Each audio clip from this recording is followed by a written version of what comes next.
Hello and welcome. This is Susan of Soul Mastery and Your Soul Radiance. This is our Treasure Chest Tuesday time to remind you what an incredible treasure you are. Incredible. When you move from this world to the next world, wherever you go, your legacy of light is what will remain. Your legacy of light, and each one of you has an amazing legacy of light that you are bringing even now, amidst the challenges, the transformation, the resistances, the pains, the aches, the heartache, everything. Your legacy of light is what outshines it all.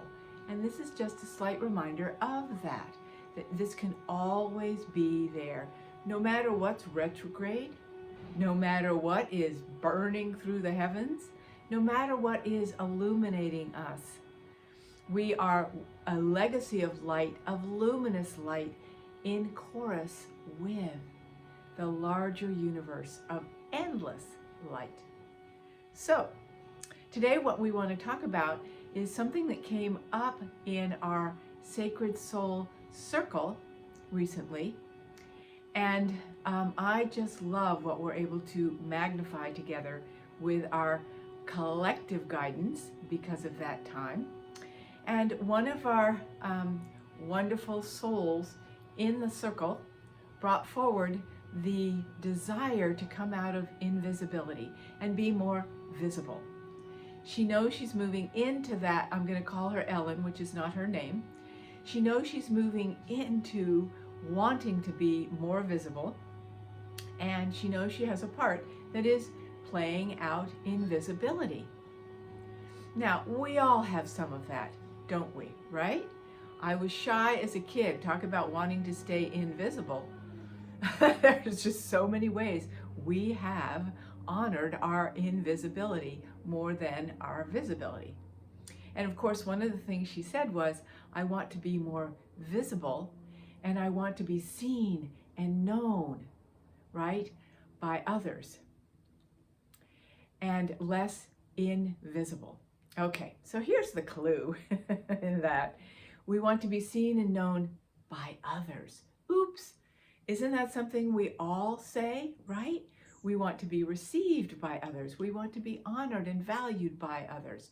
But therein lies the hitch of what keeps our invisible parts, our comfort parts inside, is that feeling of to come out means we have to do it for others. And that doesn't feel good, or the way we imagine others want us to do it, in order to be seen, understood, and honored, right?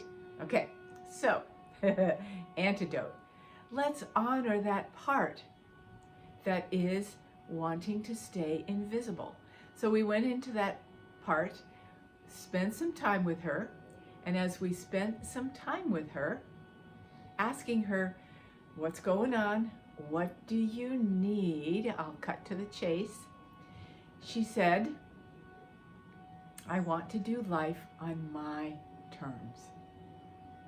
I want to do life on my terms. That is brilliant. Yeah, she's not coming out until she can do life on her terms. Ever felt that before? Yeah.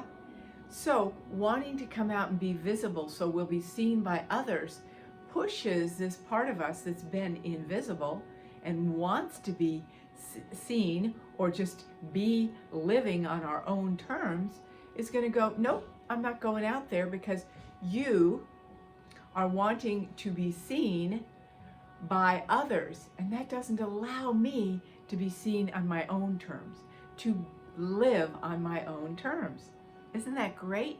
So underneath this so-called wound of invisibility is a treasure of you that has something to say, and it just takes a little going inside, being with it, and helping it understand it has an amazing part to play.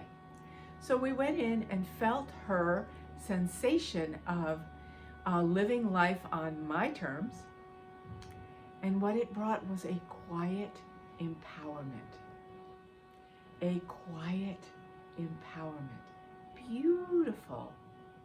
Isn't that peace and strength all together? Isn't that the sense that all is well? I have everything I need. I will be taken care of because I'm living life on my terms.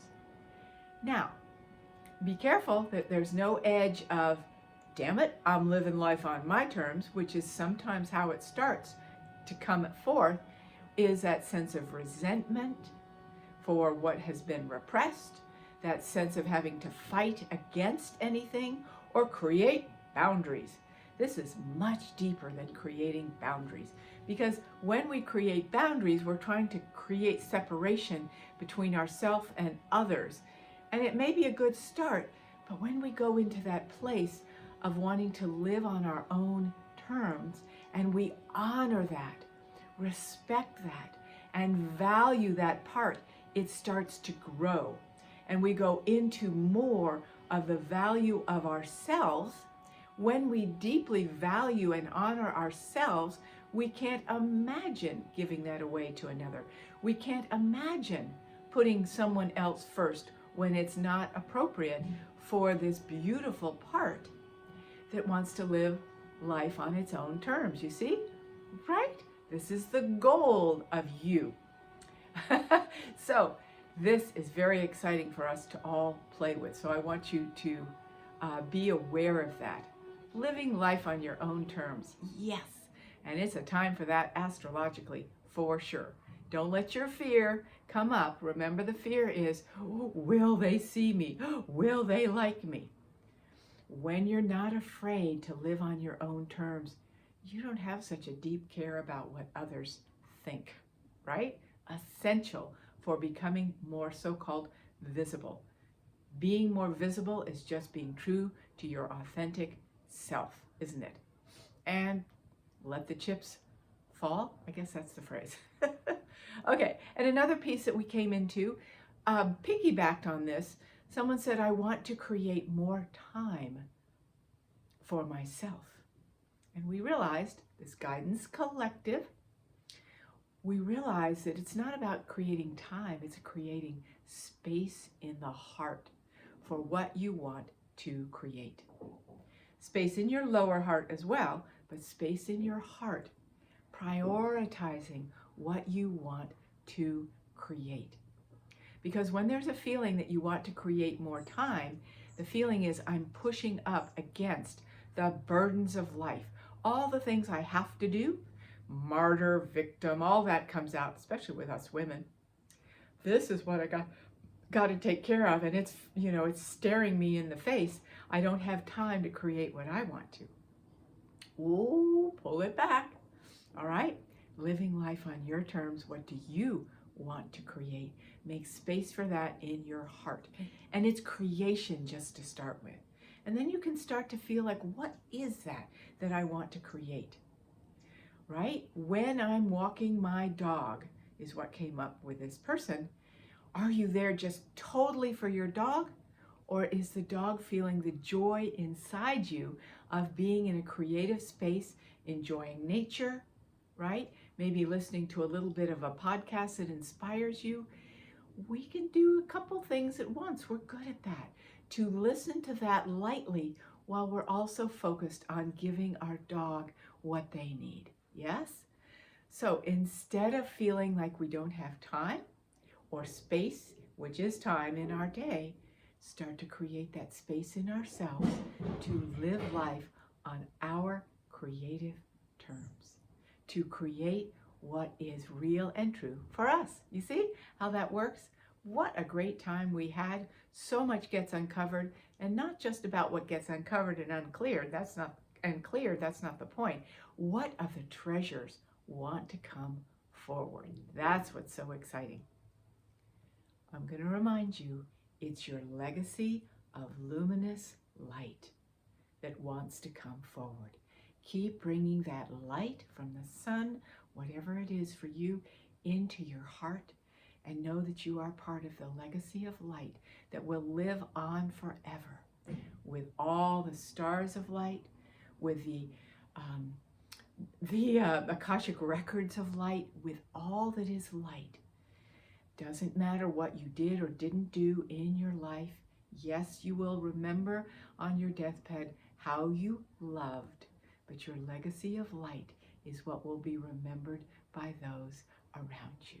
And that's what we leave as a footprint on the planet, as a starlight on the planet that we're building right now. And this is how we create the new earth too, isn't it? Our legacy, our luminous light coming forward. Keep that alive and well in your heart, and you will be living life on the terms that you create from that light. Blessings of light to each one of you. You're always welcome to join us in the Sacred Soul Circle, and you're always welcome to check out my website. The latest special I have going is Medical Intuitive Sessions. Oh, we're having such fun with those. Being able to create whole new dimensions of the treasures of you that are locked inside these places of physical limitation and challenge. Underneath is golden, golden, golden pieces of your soul, your spirit, and your lifeblood wanting to come forward. And this is an opportunity for you to do so. Blessings of light to you always. And I look forward to being with you again soon.